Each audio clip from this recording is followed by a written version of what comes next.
मित्रांनो, जखम तलवारीने झाली तर ती काळानुसार भरून येते, पण एखाद्याच्या मनावर केलेली जखम आयुष्यभर भरून येत नाही. या जगात पैसा हरवला तर पुन्हा मिळू शकतो, नोकरी गेली तर दुसरी मिळू शकते, पण एखाद्या निरपराध व्यक्तीच्या डोळ्यातून तुमच्यामुळे आलेले अश्रू आणि त्यांच्या मनातून निघालेली वेदना अनेक परंपरांमध्ये अत्यंत गंभीर मानली जाते. कधीकधी आपण रागाच्या भरात असे काही शब्द बोलून जातो ज्याचा पश्चाताप आयुष्यभर करावा लागतो. म्हणूनच आज मी तुम्हाला अशा 6 लोकांबद्दल सांगणार आहे ज्यांना कधीही जाणून बुजून दुखवू नये. तर सगळ्यात पहिले आहे ते म्हणजे आई वडील. आई वडील हे आपल्या आयुष्याचा पाया असतात. आई स्वतः उपाशी राहून मुलाला भरवते. वडील स्वतःच्या इच्छा मारून मुलांचं भविष्य घडवतात. लहानपणी आपण रात्री आजारी पडलो तर रात्रभर झोप न घेता आपल्या उशाशी बसणारी आई असते. आपण चांगलं शिकावं म्हणून स्वतःच्या गरजा बाजूला ठेवून कष्ट करणारे वडील असतात. पण दुर्दैवाने आज अनेक मुलं मोठी झाल्यावर त्यांच्याशी मोठ्या आवाजात बोलतात, त्यांच्या भावनांचा विचार करत नाहीत, त्यांना ओझं समजू लागतात. लक्षात ठेवा, ज्यांनी तुमच्यासाठी स्वतःचं संपूर्ण आयुष्य खर्च केलं त्यांच्या डोळ्यात अश्रू आणू नका, कारण आईवडिलांचा आशीर्वाद माणसाला उंचावर घेऊन जाऊ शकतो आणि त्यांची वेदना आयुष्यभर मनाला टोचत राहू शकते. दुसरे आहेत गरीब आणि असहाय्य माणूस. गरिबी हा गुन्हा नाही, ती फक्त परिस्थिती असते. आज ज्याच्याकडे 2 वेळचं अन्न नाही, उद्या तोच माणूस तुमच्यापेक्षा मोठा होऊ शकतो. पैशामुळे कधीही कोणाला कमी समजू नका, कारण पैशाने श्रीमंत होणं सोपं आहे, पण मनाने श्रीमंत होण्यासाठी मोठं हृदय लागतं. जर मदत करता आली तर जरूर करा, नाही जमली तरी निदान कोणाचं मन दुखवू नका. एखाद्याच्या स्वाभिमानावर केलेली जखम ही कोणत्याही जखमेपेक्षा खोल असते. तिसरे आहेत गुरु किंवा शिक्षक.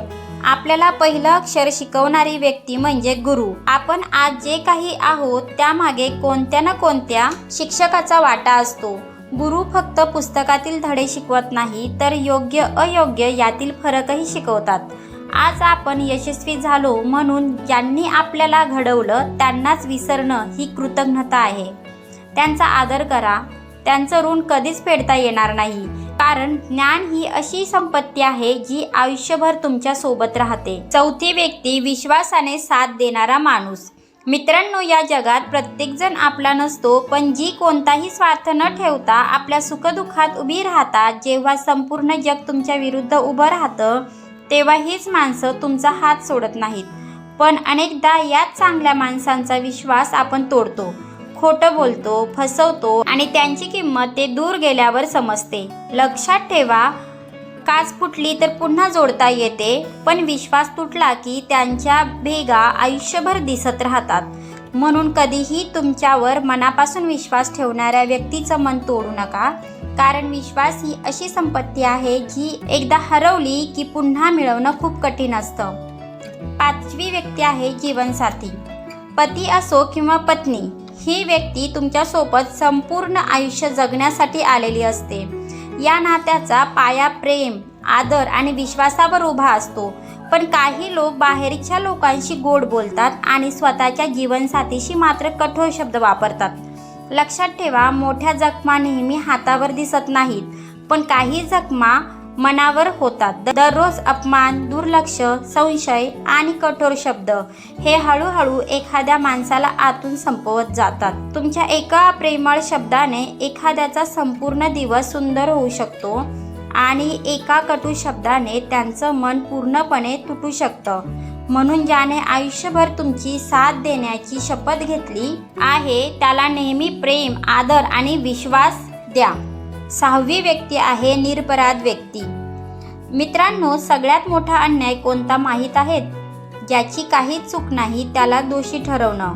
खोटे आरोप, खोटी बदनामी आणि विनाकारण केलेला अपमान हे एखाद्या माणसाला आतून पूर्णपणे मोडून टाकू शकतात. कधी कधी तो बाहेरून हसत असतो, पण आतून रोज मरत असतो. म्हणून कोणाबद्दलही निर्णय घेण्याआधी संपूर्ण सत्य जाणून घ्या, कारण एक चुकीचा निर्णय एखाद्याचं संपूर्ण आयुष्य उद्ध्वस्त करू शकतो. मित्रांनो, जीवनात मोठं होण्यासाठी फक्त पैसा पुरेसा नसतो, मोठं मनही लागतं. दुसऱ्याच्या डोळ्यात अश्रू आणणं खूप सोपं आहे, पण तेच अश्रू पुसण्यासाठी मोठं हृदय लागतं. आजपासून एक निर्णय घ्या, कुणाचं मन जाणून बुजून दुखवणार नाही. जिथे शक्य असेल तिथे मदत कराल.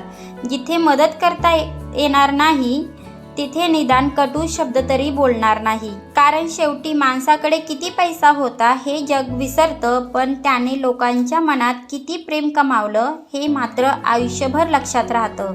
जर हा व्हिडिओ तुम्हाला आवडला असेल तर लाईक करा, कमेंटमध्ये तुमचं मत नक्की सांगा आणि अशाच विचारप्रवर्तक व्हिडिओसाठी यश मंत्र मराठी चॅनेलला सबस्क्राईब करायला विसरू नका.